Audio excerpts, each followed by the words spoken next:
Every dog has his day. Okay, I'm reloaded! Raiders, we a nation of raiders. It's a nation of raiders. We a nation of raiders. It's a nation of raiders. We a nation of raiders. It's a nation of raiders. We a nation of raiders. It's a nation of raiders. Welcome to a new day. Step up in the oracle. Silver and black, you know we so historic. Many backbreakers, many chain treasures. The other teams only wish they could measure. Hello and welcome to another edition of the InBounds with the Oakland Raiders. I'm Melinda Torgersen, and joining us today is Terrelle Pryor. Terrelle is a quarterback for the Oakland Raiders, third year in the NFL, third year with the Oakland Raiders. He attended high school at Jeanette in, I can't remember what state it was. Pennsylvania, that's right. And then later went on to Ohio State. Nice to have you here with us today. Oh, thank you. Nice. Thanks for having me. You bet. So how did you go about choosing Ohio State? I know you had a lot of colleges on the table. How'd you choose Ohio? It's like a comfortable type of fill-out situation. You know, you got to fill it out and just, it's right. And that's how I felt. I was like, it's right. It's a right situation for me. The right coaching staff. I got along with the guys. And I knew some players that were already going there, so it made it very easy for me. And what was your major while you were attending? Criminology and forensics ballistics. What made you choose that? I have a lot of interest in forensics type stuff, so I really wanted to do something in that field and major in something like that. Now, it's pretty well known that you were equally as good in basketball. How'd you choose football? I just had an interview about this the other day, and it was more of a, I basically explained it like there's 12 players on a basketball team, and then on a football team you got to deal with in college 98, 100, and then in the NFL there's 53, so it's a bigger responsibility, and it's something that I like, I like responsibilities, and I like to hone up and be a leader of men, so that's kind of why I chose football. Very good. So going back to high school, how did you balance sports and academics?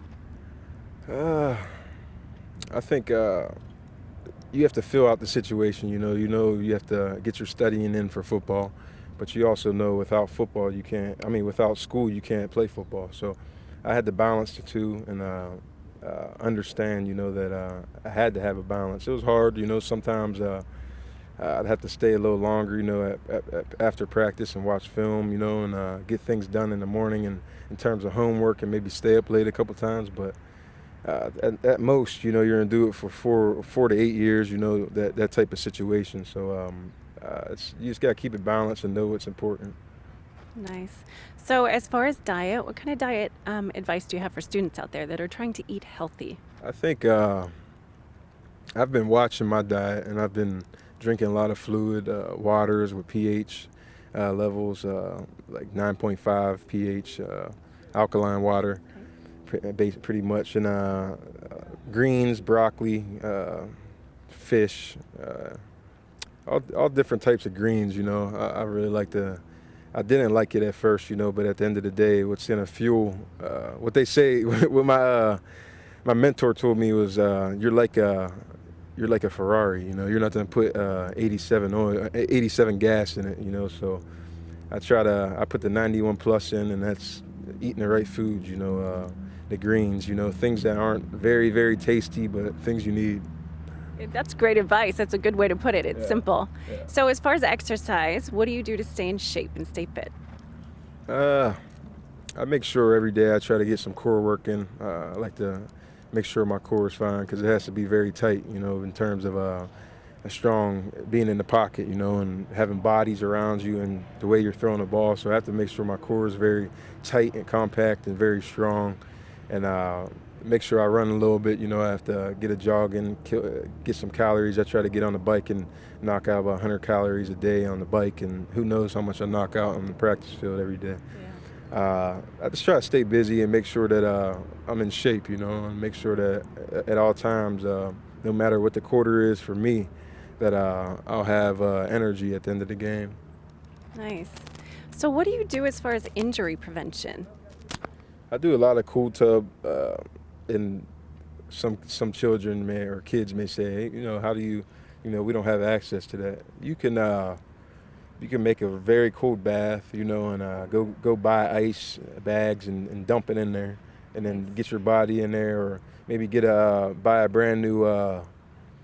We had in training camp, we had garbage cans, like the gray garbage cans. They're kind of big, and they had about 6'6" to 6'8" type guys in that thing. So you could do it like that too, and just fill it up with water and just replenish your muscles, and give it a little break. So that works very well for me. I try to make sure I'm taking care of my body from that standpoint. Good. So what kind of advice would you have for a student that wants to attend college? How can you, in your own words, motivate them to stay on track and kind of pursue their dreams? I just think it's, at the end of the day, it comes down to what's important, is it important, because a lot of kids get caught up in going out partying and drinking, and which, sometimes, at the end of the day, you're going to be a college student, and not to say that you should do it, but, you're going to hang out with your friends. You're going to go have a good time, but at the end of the day, you have to realize that if you have to be up at 8 o'clock, you got to make a smart decision and possibly, get in the house at maybe 12 o'clock or whatever the case may be, because you want to hang out with your friends, you want to enjoy the social life. But I don't want to say be bored, because I'd be lying to you and just staying in the house and not doing anything because you're not experiencing life. I think that you should go out, handle your social business. If I don't know if alcohol should be involved or not, but I think definitely go hang out, and get in at the right time, and know that if you have schoolwork, get that done first, and just know it's important. So growing up, did you ever encounter any peer pressure or bullying from anybody? I've seen bullying, and I tried to help out in terms of when I saw it happening, I'd try to stop it and say, hey, that's not right. And at the end of the day, you want to be treated how you want to be treated. You want to treat people how you want to be treated. So you got to pay very good detail to that and understand that you want to treat people right, and make sure if something's happening to a person and you see it, you want to be the person that helps out on that. Now, as far as involvement in the community, what are some of your favorite projects that you've been working on? Well, I know I just went to one recently at the Barack Obama, I'm not sure what that's called, Barack Obama. It's a school up in East Oakland, in that area. And it's for children, I believe. What is the Barack Obama? Yeah, continuation. And I went there, and I had a great time. It's an annual thing type deal now. I went there last year, went this about a week ago, so I enjoy going there and doing things like that, interacting with children that I know I can help and talk to. I apologize for throwing you off a little bit there. I did want to also ask you one more question. You mentioned about a mentor. Who was your mentor? I had a mentor. His name was Teddy Sarnia. He died a year ago. He passed away, so don't really have him no more. And I just pretty much right now just lean on teammates, lean on my mother. Lean on great people I meet on a daily basis. Well, it was very nice to meet you. Thank you so much for taking time with us. I know you're busy, so I appreciate it. Thank you.